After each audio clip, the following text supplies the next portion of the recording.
What's going on, BookTube? Today I'm going to be doing a review over Dune, but I'm going to be doing it a little bit differently than how I typically do.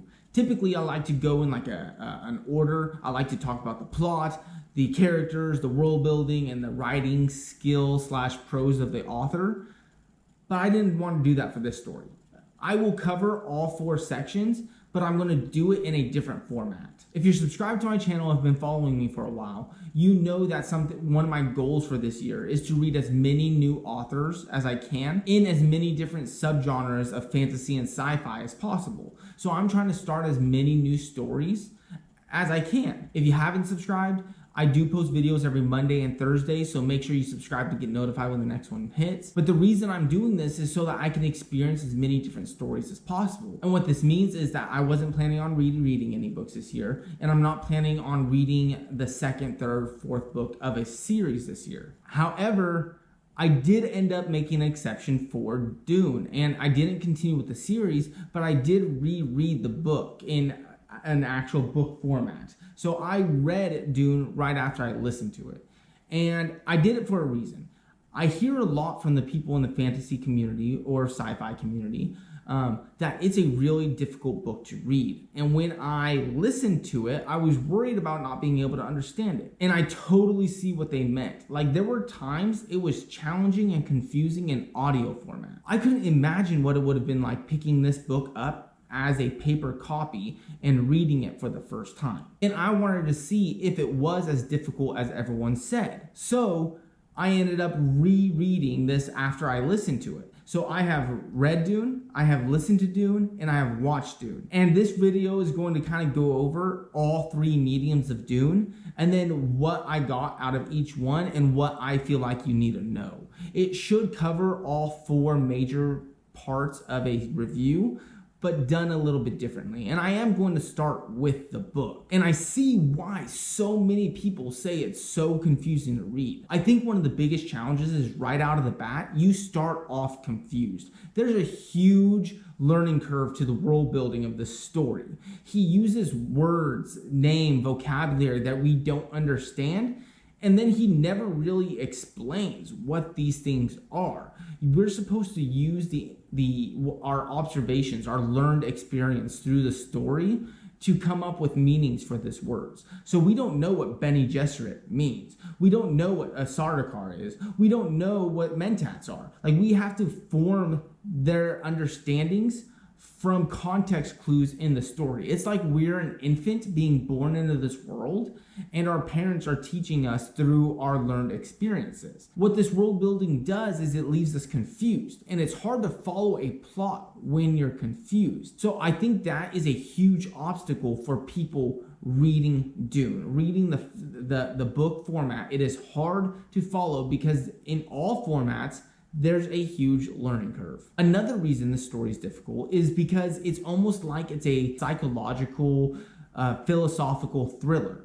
So like, he'll introduce something, you'll read something that sets the scene, and you're confused. It automatically makes you confused. You have a question, and then that question gets answered 3 chapters in or 10 chapters in. So there's like this suspenseful thriller-like feel to the book where you're always asking questions. And the last part that makes this book hard to read, and I think is where most people probably suffer or get held up on, is that it's written in 3rd person omniscient. And there's a reason people don't do this anymore. In 3rd person omniscient, their narrator switches back and forth not only between thoughts and plot within the same sentence, but they can switch between character thoughts and plot and both within the same sentence. And it makes it very confusing to follow the story for readers, especially when they make all these switches rapidly and without explanation. I think this is probably the biggest thing stopping people from enjoying reading Dune.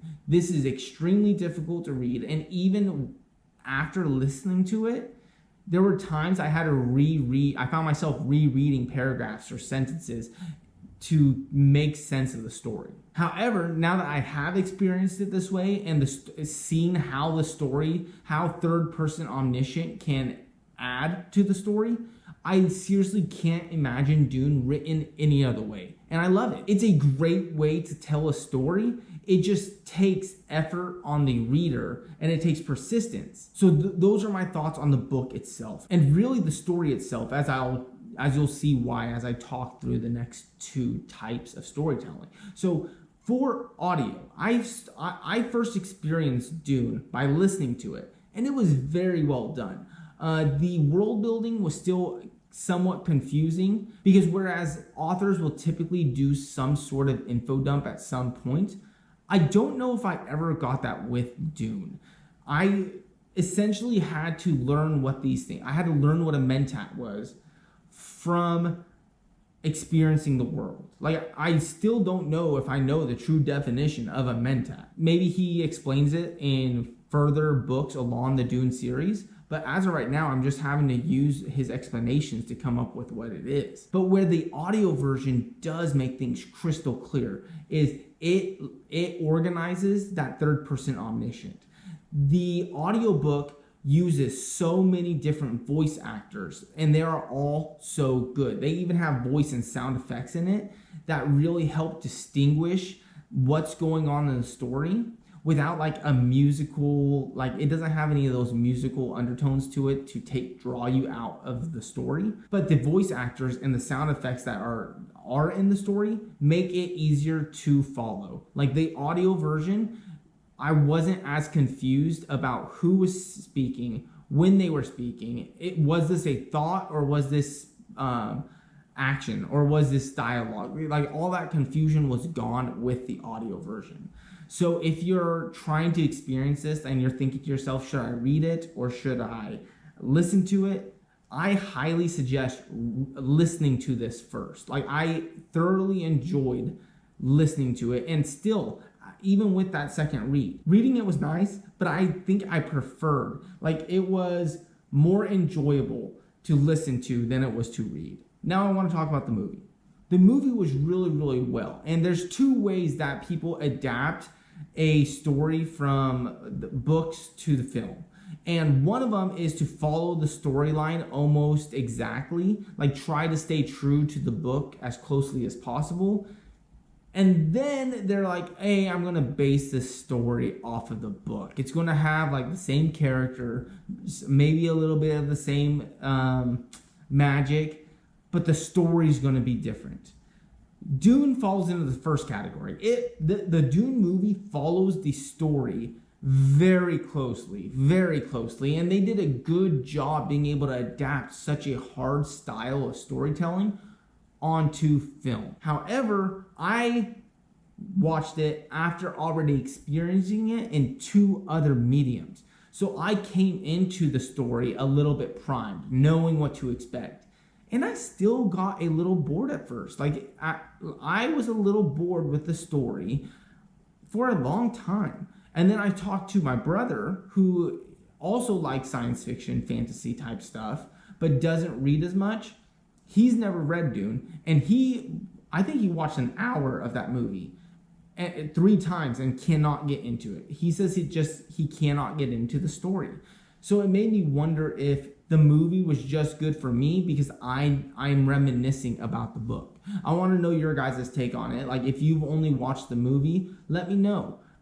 If like, hey, yeah, this was such a good movie. Like, it did it justice. Because before this movie, this book was said to be impossible to adapt to television or to film. Like, it was supposed to be impossible to adapt to the big screen. They had even tried in the past, and that was apparently an utter failure. But I felt like they succeeded with this movie. I felt like they stayed true to the story.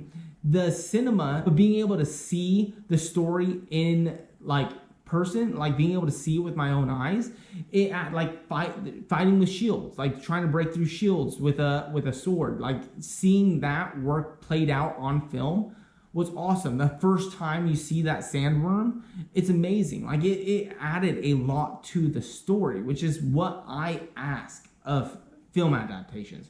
I want the film to add to the story. It doesn't have to tell me a different story. I want it to add to the story that already exists. And I feel like Dune did that. Dune was released during one of my vacation periods of school, I think. And I came back and one of my buddies was like, hey, did you watch Dune? because he knows I like sci-fi and fantasy. And I was like, no, I didn't. He's like, I watched the movie 3 times. You have to go home and watch it right now.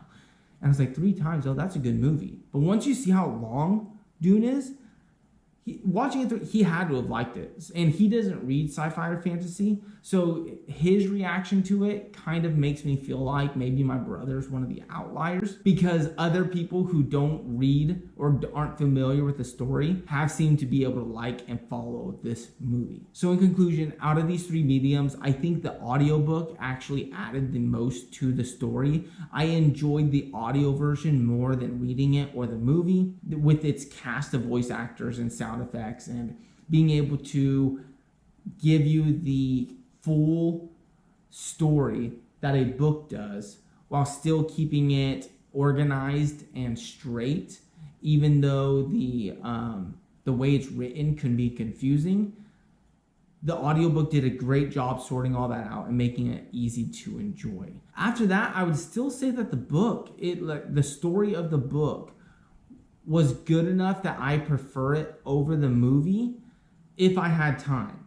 Like, if I had time to devote to read the book and just sit down and relax, and like, the book is the way to go. But the movie's probably something I'll enjoy again before I do another listen of Dune, just because it's more accessible. Like, it's easier to get the story of Dune through the movie than sitting down and reading a book that'll take me days to read. Ooh, another fun fact about the movie before we go. I was confused with the storyline where it ended, because the movie does not end where the first book ends. And I don't think this is a huge problem, because even book 1 of Dune, the first Dune book, does not feel like a complete story to me. It almost feels like an epic prologue to this greater adventure, which it is apparently. Like, this series is books long, and it has several different sub-series, I think.